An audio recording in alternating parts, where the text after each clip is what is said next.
Mr. Richard Collins, my apologies. I see I have interrupted your meditation.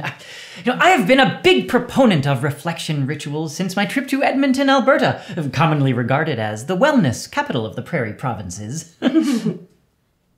I'm sorry, who are you?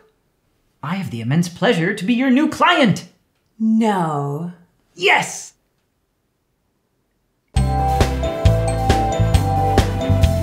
And so I decided to leave my position as CEO and co-founder of Collins & Collins, confident Ms. Liu will be able to fill my figurative shoes, despite their spaciousness. So, what now? I am emphatically struggling to rein in my enthusiasm for this exciting new period in my life. Shall we begin? Oh, I'm sorry, Mr. Collins. We don't have anything prepared. We don't have anything on the calendar. My sincerest apologies, Ms. Woodhouse. I must explain the reason for my premature visitation. I was visiting the fine cultural establishment of Del Taco nearby, and saw the opportunity to meet you in person. I must say this is a very fine workspace, or perhaps I should say house.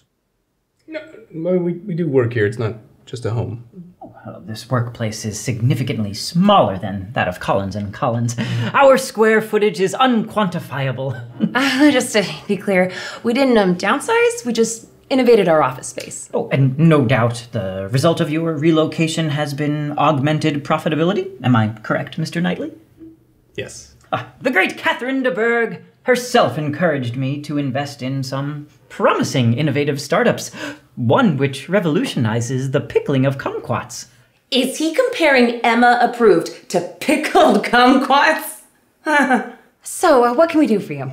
Right down to business, Ms. Woodhouse. I knew I was right to take the Eltons up on their recommendation of your services. I'm sorry, the Eltons recommended us? Absolutely. I had the privilege of representing the great Catherine de Bourgh at a fundraiser hosted at the Eltons' fine residence. I overheard them speaking highly of you and your services. Really? Them? Indeed. The Eltons demanded I employ the services of the great Miss Emma Woodhouse when Jamie and I began the planning of our nuptials. Alas, things did not work out between my fiancé and I. A story for another time. But the Eltons assured me Ms. Woodhouse has a most unique perspective, not shared by others. And this is exactly the kind of unorthodox guidance I need to actualize my self-potential.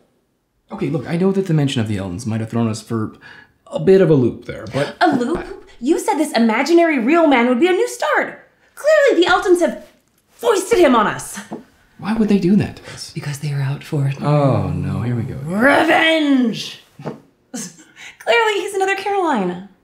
Really? Him? He's presumptuous, he's pompous, he's pretentious, and he doesn't listen to others. Plus, he compared our office to pickled kumquats. Pickled kumquats, Alex! No, well, to be fair, I do think he meant that as a compliment. Okay, there's not a disingenuous bone in that man's body. Keen observation. Indeed, it is not my first time in front of a video recording device. Very observant. Cognizance is an essential quality in a documentarian. Ms. Woodhouse's discernment is once again demonstrated in her documentary crew.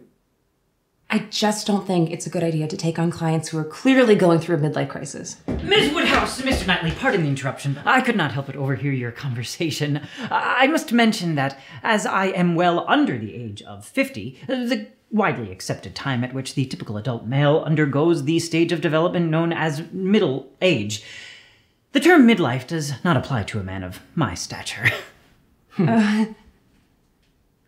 Oh, man. This is gonna be good. Hey, look, I think for all of his quirks, his outlook on change is pretty positive. I hate that word. Don't you think there's been enough change around here? I mean, with Harriet and Martin and trying to incorporate that whole digital intern thing, that was a mistake. I mean, change isn't always for the good, Mr. Knightley. Look, Emma, do you know why I thought Mr. Collins would make a good client? Because Emma approved needs the money. Yeah. But no, that's not what I meant. I thought that Collins would make a good fit with you because you're you. And you're passionate. And you're fearless. And you don't ever give up. So, who better to help a man through his not quite midlife crisis than the most amazing woman I know? Do you really think so? I know so. I believe in you, and I love you. You got this. Okay. On to the fight. Here I go. Mr. Collins, welcome to the Emma-approved family. Ms. Woodhouse, I assure you I will be your best client of all time. I have the utmost confidence that we will uncover my true purpose imminently. We are in agreement, Mr. Collins. In fact, let's begin right now. Now tell me everything about yourself and what you're good at. Do not leave anything out. Well, Ms. Woodhouse. That was a mistake.